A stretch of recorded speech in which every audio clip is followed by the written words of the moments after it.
Olá, meus amados queridos, que nasceu para ver a glória de Deus. Que Deus abençoe a vida de todos vocês. Mais um vídeo para edificação do nosso canal e na vida de todos os irmãos que servem a Cristo Jesus. Hoje vamos se tratar de algo que é muito importante, que acontece na vida cristã. Que acontece. Eu vou recordar umas coisas muito bacanas que vai fazer muito a refletir,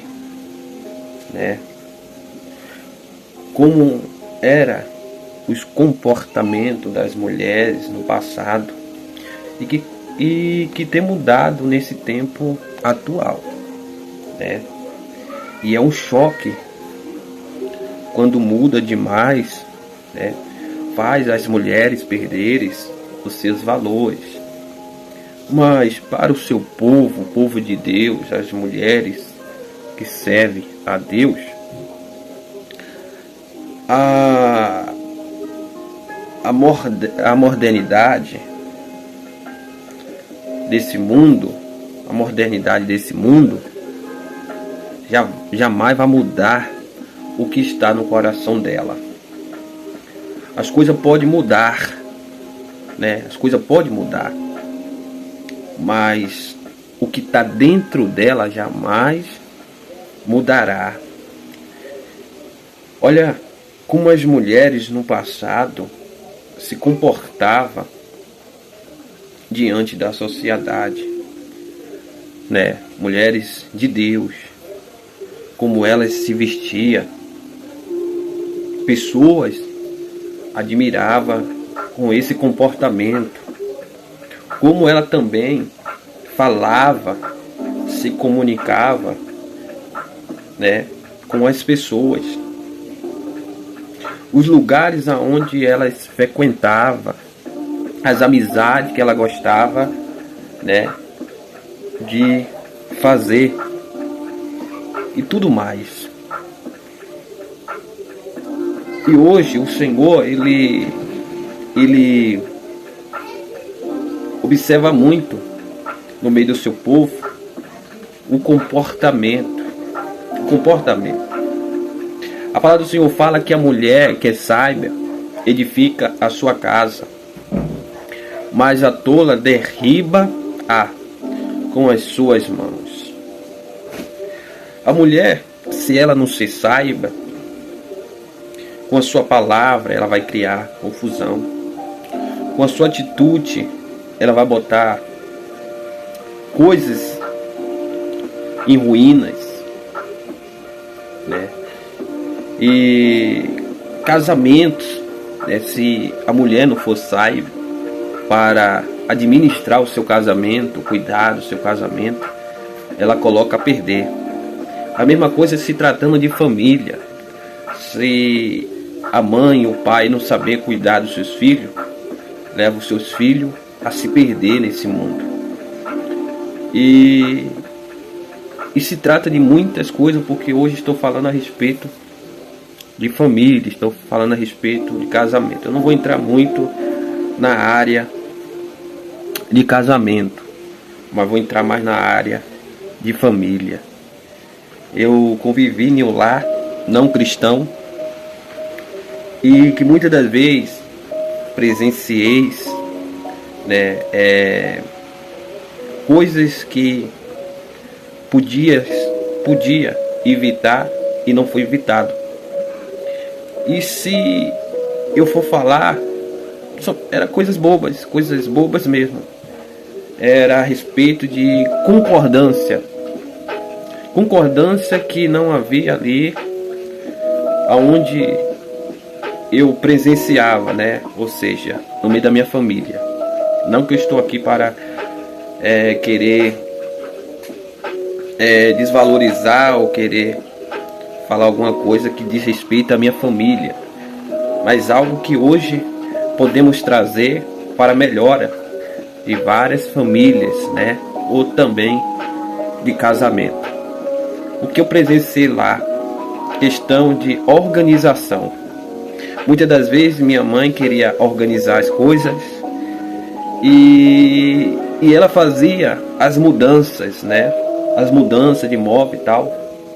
E quando meu pai chegava em casa, ele não achava aquilo legal, porque ele queria que ficasse daquele jeito que ele tem entrado e encontrado. Então quando ele saía e voltava, já não estava mais do mesmo jeito. Mas eu entendo que coisa de mãe ou coisa de mulher sempre está mudando para trazer novidade.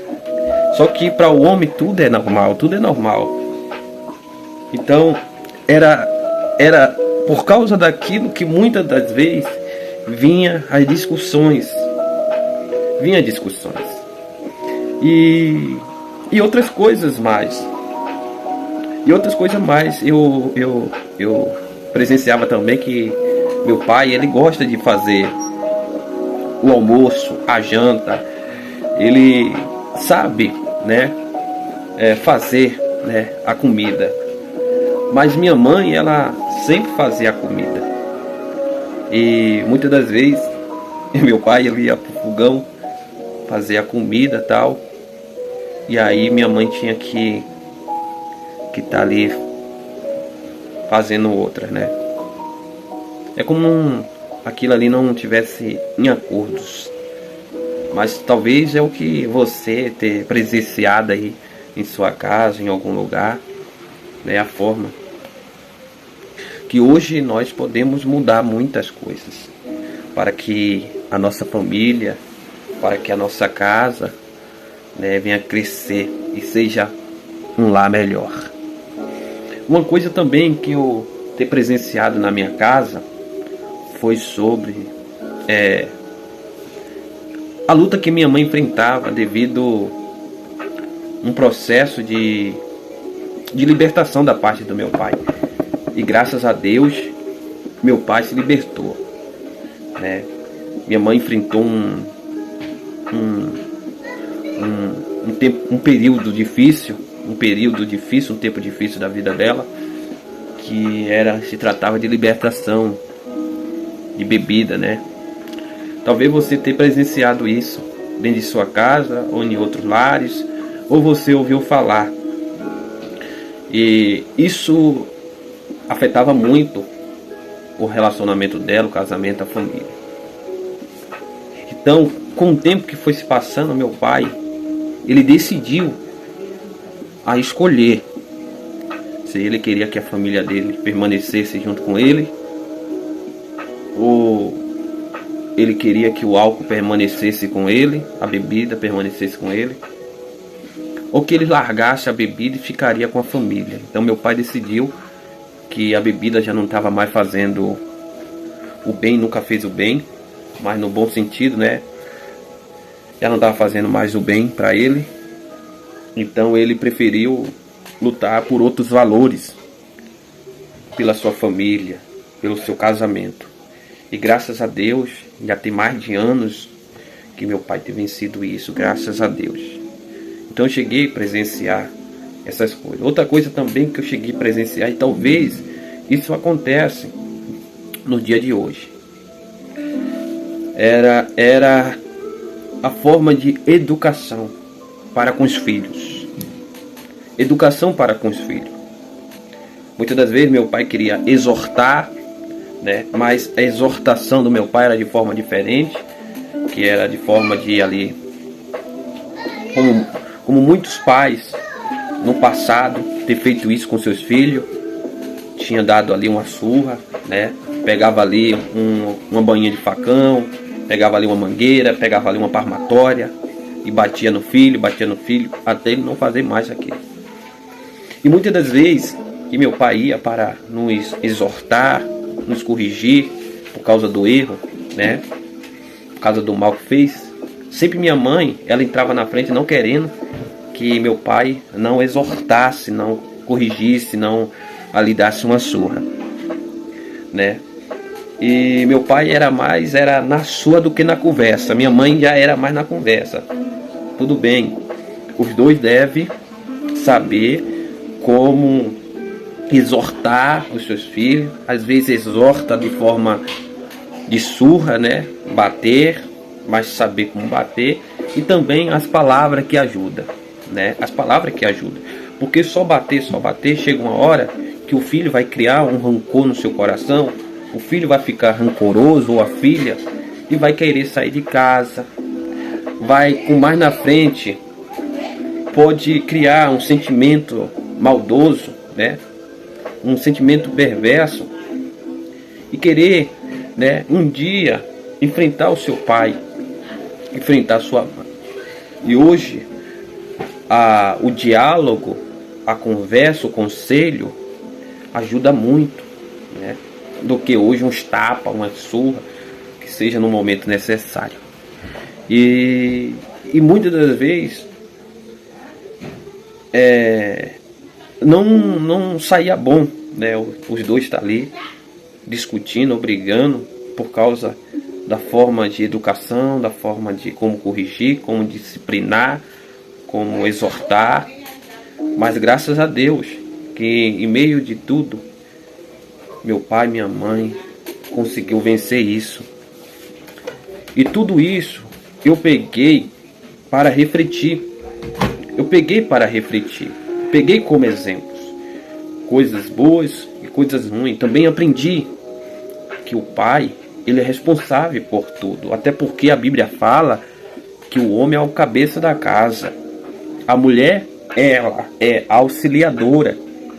Eu aprendi muito. Meu pai era muito prestativo, e até hoje meu pai é prestativo a respeito, né, a respeito das coisas dentro de casa, das tarefas de dentro de casa, né? A responsabilidade, tá pagando as coisas, tá colocando as coisas dentro de casa para que não venha faltar. Louvado seja o nome do Senhor, louvado seja o nome de Deus.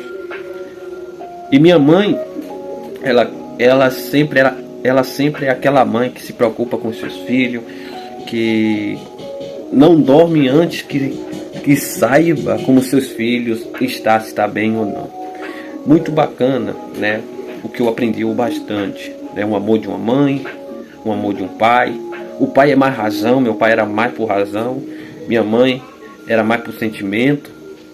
Mas graças a Deus chegou em uma conclusão que hoje eles estão juntos, hoje eles têm neto, louvado seja Deus, e eles estão lá, né? Talvez refletindo como foi o passado, alguma falha que teve ali, né, dos dois. Mas graças a Deus, hoje eu tenho essa história para contar. E se você for analisar hoje, quantos casais que são casais de jovens que se casam, começa a conviver dentro de um lar, eles dois, passa a ter filho, só que não sabe como ali lidar com a situação, como resolver certa questão familiar, né? Como educar um filho, como aconselhar um filho, né? Como o casal diante de algum problema, diante de alguma coisa, como conseguir resolver, né? E às vezes acontece que na vida do casal começa a ter deficiências são defeitos que era para ser corrigido e cortado. Só que tem casal que ele vê e às vezes não fala, e quando ele vê, às vezes critica. Então, de gerar aquela mudança, tipo, naturalmente, automaticamente, na vida ali do casal, não acontece. E acaba os dois se separando, um indo para um lugar, outro indo para o outro, por falta de quê? De sabedoria. A sabedoria hoje ajuda muito como casal, a família, o casamento, né? Permanecer até o fim de suas vidas. Como muitos casais que enfrentaram momentos difíceis, mas permaneceram juntos até a sua velhice, Um partiram para depois o outro partir, e assim se foi. E deixaram as suas histórias. Cuidaram dos seus filhos, educaram os seus filhos viraram médico, outros viraram advogado, enfim. Né? Outros que se estabeleceram, né, na vida, outros que foram bem-sucedidos na vida, enfim. E que hoje tem filhos que é netos, bisnetos. Mas por quê? Porque o casal, ele soube viver momentos bons, momentos difíceis. E o que eu aprendi no casamento? No casamento, quem faz o casamento, a cerimônia do casamento, ele vai dizer que seja na alegria, na tristeza, seja na doença, na saúde, seja na pobreza ou na riqueza, até que a morte se separa. Isso é o projeto de Deus para a vida do casal. Que em nenhum momento ele pode abandonar o outro, sempre tentar resolver os problemas, melhorar, né? Melhorar o seu casamento, melhorar a sua família, procurar onde está o erro, onde está a falha, né? E melhorar, né? Melhorar. Não é julgar, não é condenar, não é apontar, não é criticar, não é escarnecer, não. Mas é um ajudando o outro, porque a Bíblia fala que é melhor dois do que um, porque se um cair, o outro levanta. Mas às vezes, em vida de casais pela aí, é como a pessoa praticamente estivesse só, porque cai e continua caído. Não tem uma mão ali que possa levantar. Mas quando o casal sabe a importância de um para com o outro, quando um cai ou tem a falha, o outro vai lá, levanta, corrige, anima, encoraja, enfim, ajuda aquela pessoa, né? Ajuda aquela pessoa. E assim vai permanecendo aquele casamento, aquela aliança, né? Mais forte ainda. Outra coisa, um amor para com o outro também ajuda. A satisfação, né? Satisfação, um tem que dar satisfação ao outro. Vida de casal é muito mais do que isso que eu estou falando. Mas eu creio que esse pouco que eu estou falando está ajudando você, está edificando você, né? A algo melhor para a sua vida. Então a Bíblia fala que toda mulher sábia edifica a sua casa, mas a tola derriba com as suas mãos. A tola derriba com as suas mãos. Então a mulher que age com tolice, ela coloca a casa, o casamento, a família ruína. Ela sempre está em discussões, em contenda. Não tem dia para ela que ela não faz contenda, não faz briga, sabe? Enfim, para ela é como nada tivesse bem. Então, talvez você está seguindo pelo caminho da tola, fazendo que a sua casa desaba, fazendo que sua casa caia. Mas essa é a hora de você refletir e edificar a sua casa, e a sua casa estiver sobre a rocha. E para finalizar, essa rocha se chama Jesus. Jesus fala que a casa, ele conta de uma história da casa que foi edificada na areia e que veio o vento, tempestade, soprou contra ela e ela caiu. Mas aquela que foi edificada sobre a rocha, veio o vento, veio a tempestade, soprou contra ela e ela permaneceu. E essa rocha é Jesus. Então, para você, né, ter uma casa edificada, um casamento edificado, uma família edificada, que venha crescer, que venha frutificar, e que os ramos venham crescer para mais frutos, é necessário que você dá lugar a Deus para dentro da sua casa, para o seu casamento, para a sua família. E você começa a cortar aquilo que vai trazer prejuízo para o seu casamento, para a sua família, muitas coisas. Amém? Para que sua casa seja abençoada em nome do Senhor Jesus. Que Deus abençoe, fica na paz, um forte abraço, um prazer estar falando para você sobre a palavra de Deus. Deus abençoe.